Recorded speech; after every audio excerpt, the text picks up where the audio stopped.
Mến chào toàn thể quý vị và các bạn đã quay trở lại với bản tin chăn nuôi tổng hợp cuối tuần của kênh Dr. Vet cùng chăn nuôi Việt Nam phát triển. Mở đầu sẽ là bản tin chăn nuôi quốc tế. Giá thịt toàn cầu giảm trong tháng 1. Giá thịt heo giảm nhẹ do lượng nhập khẩu từ Trung Quốc giảm và nguồn cung dồi dào từ một số nước sản xuất. Chỉ số giá thịt FAO đạt trung bình 109,8 điểm trong tháng 1, giảm 1,5 điểm, tương đương 1,4% so với tháng 12. Đánh dấu mức giảm hàng tháng thứ 7 liên tiếp và thấp hơn 1,3 điểm, tương đương 1,2% so với giá trị tương đương của năm ngoái. Giá trị thịt gia cầm quốc tế tiếp tục giảm trong tháng 1 bởi nhu cầu trên toàn cầu tiếp tục giảm và nguồn cung sẵn có để xuất khẩu dồi dào ở các nước xuất khẩu hàng đầu. Tương tự, giá thịt heo giảm nhẹ bởi lượng nhập khẩu từ Trung Quốc giảm do sản lượng thịt heo trong nước tăng và nguồn cung dồi dào từ một số nước sản xuất. Giá thịt bò trên thế giới cũng giảm nhẹ, chủ yếu do nguồn cung xuất khẩu cao từ châu Đại Dương và Nam Mỹ.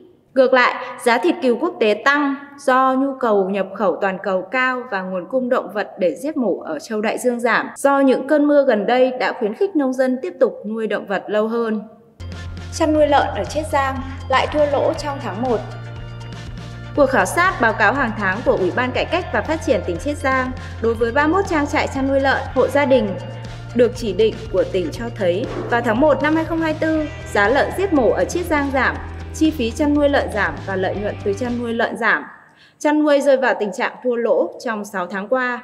Số liệu giá lợn hàng tháng trên địa bàn tỉnh cho thấy tháng 1 năm 2024, giá lợn giết mổ trung bình trên địa bàn tỉnh là 15,44 nhân dân tệ trên kg, giảm 0,43 nhân dân tệ trên kg so với tháng trước, giảm 2,71%. Trong tháng 1, giá trị sản lượng lợn của tỉnh là 2.209,36 nhân dân tệ, giảm 242,92 nhân dân tệ so với tháng trước, giảm 9,91%. Thiệt hại chăn nuôi lợn là 6,91 nhân dân tệ, giảm 134,25 nhân dân tệ so với lợi nhuận tháng trước. Đây cũng là khoản lỗ thứ hai kể từ khi lợi nhuận chăn nuôi lợn của Chiết Giang chuyển từ âm sang dương vào tháng 8 năm 2023. Dịch tả lợn châu Phi tái bùng phát ở Nam Phi. Sở Nông nghiệp tỉnh Waterkap của Nam Phi ngày 18 tháng 2 thông báo đợt dịch bùng phát mới dịch tả lợn châu Phi ASF tại thành phố Relger của tỉnh này. Theo phóng viên Thông tấn xã Việt Nam tại Nam Phi, đợt dịch được xác nhận bùng phát từ ngày 7 tháng 2 tại khu vực ngoại ô Groen Welder Park của thành phố Relger, khiến khoảng 45 con lợn chết và khoảng 250 con lợn đang được theo dõi trong khu vực. Sở Nông nghiệp Waterkap khuyến cáo hiện chưa có vaccine hay phương pháp nào khác phòng ngừa virus ASF, do đó các hộ chăn nuôi cần áp dụng các biện pháp an toàn sinh học nghiêm ngặt để bảo vệ trang trại. Đồng thời báo cáo ngay cho cơ quan chức năng nếu có dấu hiệu bất thường liên quan tới dịch bệnh. Sở cũng khuyến khích người dân sử dụng các sản phẩm giết mổ an toàn đã qua các quy trình kiểm định. Trung Quốc dỡ bỏ lệnh cấm nhập khẩu thịt bò Tây Ban Nha. Từ năm 2000, Trung Quốc đã ban hành lệnh cấm nhập khẩu thịt bò từ Liên minh châu Âu do xuất hiện một số trường hợp mắc bệnh bò điên ở một số thành viên của khối EU. Nhưng mới đây, Trung Quốc đã thông báo dỡ bỏ lệnh cấm nhập khẩu thịt bò từ Tây Ban Nha sau khi nông dân ở Tây Ban Nha trong 2 tuần đã tham gia vào các cuộc biểu tình trên toàn EU về các quy định nặng nề, chi phí cao và hàng nhập khẩu giá rẻ đã khiến họ gặp khó khăn trong chăn nuôi. Bộ trưởng Trung Quốc cho biết, Trung Quốc coi Tây Ban Nha là đối tác tốt và đáng tin cậy trong Liên minh châu Âu. Chúng tôi sẵn sàng hợp tác với Tây Ban Nha để phát triển quan hệ song phương. Dự báo sản lượng thịt bò thế giới năm 2024. Theo dự báo của Bộ Nông nghiệp Mỹ, sản lượng thịt bò thế giới năm 2024 sẽ ổn định ở mức gần 59,5 triệu tấn do việc điều chỉnh tăng. Dự báo sản lượng thịt bò của Mỹ điều chỉnh mức giảm 3% thay vì giảm 6% như trước đó. Bên cạnh đó, sản lượng của Brazil năm 2024 dự kiến sẽ tăng 3% so với năm 2023, lên 10,8 triệu tấn do tỷ lệ giết mổ con cái tăng lên và tỷ lệ giảm đàn ở mức độ nhẹ. Nhưng sản lượng tăng chủ yếu là do đàn gia súc ở Brazil tăng trong thời gian dài vì mô hình sử dụng đất trong nhiều năm qua đã làm tăng hiệu quả khả năng vận chuyển vật nuôi của Brazil. Sản lượng thịt bò ở Argentina năm 2024 dự kiến sẽ giảm 6% xuống còn 3 triệu tấn do thời tiết khô hạn tiếp tục khiến sản lượng bê trong nhiều năm thấp hơn dự kiến. Ngoài ra, thời tiết khô hạn cùng với đồng peso Argentina đặc biệt yếu đã ảnh hưởng đáng kể đến nguồn thức ăn chăn nuôi làm giảm trọng lượng thịt. Theo số liệu của Bộ Nông nghiệp Mỹ, Australia được dự báo sẽ đạt mức tăng sản lượng lớn nhất, tăng 8% lên 2,35 triệu tấn. Một lần nữa chỉ ra rằng Australia là nước xuất khẩu thịt bò lớn, trong khi là nước sản xuất thịt bò tương đối nhỏ. Với xuất khẩu được dự báo sẽ tăng lên 10%, lên 1,69 triệu tấn trong năm 2024. Australia sẽ là nước xuất khẩu thịt bò lớn thứ hai sau Brazil. Tiếp theo chương trình sẽ là bản tin nổi bật trong nước tuần qua. Chăn nuôi trong nước đối diện với nỗi lo làn sóng FDI, doanh nghiệp có vốn đầu tư nước ngoài.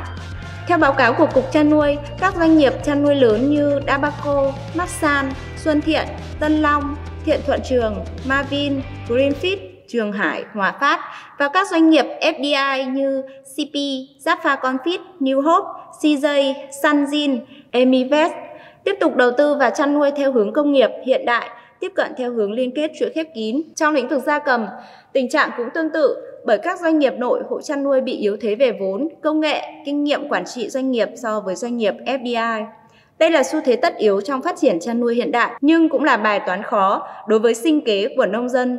Bởi một mặt, nhà nước khuyến khích đầu tư sản xuất chăn nuôi quy mô lớn theo chuỗi khép kín để nâng cao khả năng cạnh tranh. Mặt khác, vẫn phải duy trì sinh kế cho hàng triệu nông dân gắn bó với nghề chăn nuôi truyền thống. Chấp thuận xây dựng nhà máy sản xuất thức ăn chăn nuôi trị giá 17 triệu USD tại Hải Dương. Ủy ban Nhân dân tỉnh Hải Dương vừa chấp thuận chủ trương đầu tư dự án nhà máy sản xuất thức ăn chăn nuôi Hoa Kỳ của công ty trách nhiệm hữu hạn thức ăn chăn nuôi Hoa Kỳ có địa chỉ tại Hưng Thịnh, Bình Giang, với tổng số vốn đầu tư là 17 triệu USD, tương đương 350 tỷ đồng. Dự án được triển khai tại thôn Ngọc Mai, xã Vĩnh Hưng, Bình Giang và phường Minh Đức, thị xã Mỹ Hào, Hưng Yên, trên diện tích 38.850 m². Dự kiến, sau khi đi vào hoạt động, mỗi năm nhà máy sản xuất 300.000 tấn thức ăn chăn nuôi, thời gian hoạt động đến ngày 29 tháng 5 năm 2045. Trung Quốc đồng ý xem xét hồ sơ cho Việt Nam xuất khẩu thịt gia cầm. Thông tin dẫn từ Cục Xuất khẩu Bộ Công Thương cho biết, đầu năm 2024, Trung Quốc đã đồng ý xem xét hồ sơ cho Việt Nam xuất khẩu thịt gia cầm. Đây cũng là cơ hội để doanh nghiệp thúc đẩy xuất khẩu thịt sang thị trường tiềm năng này. Về chăn nuôi, Trung Quốc đồng ý xem xét bỏ lệnh cấm nhập khẩu gia cầm từ Việt Nam. Đơn vị chức năng hai bên phối hợp làm các thủ tục để dỡ bỏ lệnh cấm. Chủ động giám sát dịch bệnh trên vật nuôi. Từ đầu năm 2024 đến nay, dịch bệnh trên đàn vật nuôi của nước ta cơ bản được kiểm soát ổn định. Đây là tiền đề để Cục Thú y triển khai các nhiệm vụ quan trọng, góp phần đảm bảo sản xuất trong toàn ngành. Công tác kiểm dịch động vật, sản phẩm động vật đã được triển khai chặt chẽ, đảm bảo theo đúng quy định.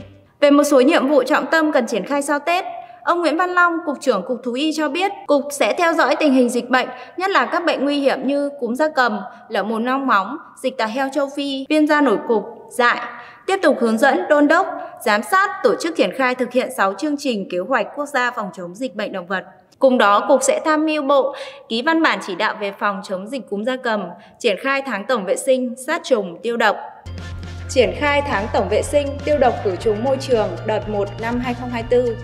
Theo Bộ Nông nghiệp và Phát triển Nông thôn, để chủ động ngăn chặn dịch bệnh trên gia súc gia cầm phát sinh và lây lan, đồng thời để ngăn ngừa bệnh truyền nhiễm, lây từ động vật sang người, bảo đảm an toàn thực phẩm và an toàn dịch bệnh cho phát triển chăn nuôi, Bộ Nông nghiệp và Phát triển Nông thôn đề nghị đồng chí Chủ tịch Ủy ban Nhân dân các tỉnh, thành phố trực thuộc Trung ương chỉ đạo các sở, ngành và chính quyền các cấp của địa phương tổ chức thực hiện tháng tổng vệ sinh, khử trùng, tiêu độc môi trường đợt 1 năm 2024. Trong thời gian từ ngày 1 đến 31 tháng 3 năm 2024, đó là nội dung trong công văn số 1141 BNNTI về việc triển khai tháng tổng vệ sinh khử trùng tiêu độc môi trường đợt 1 năm 2024 do Bộ Nông nghiệp và Phát triển Nông thôn ban hành ngày 20 tháng 2 năm 2024. Tin tức vừa rồi đã khép lại bản tin chăn nuôi tổng hợp cuối tuần của kênh Dr. Vet cùng Chăn nuôi Việt Nam Phát triển. Cảm ơn quý vị đã quan tâm theo dõi. Xin chào và hẹn gặp lại!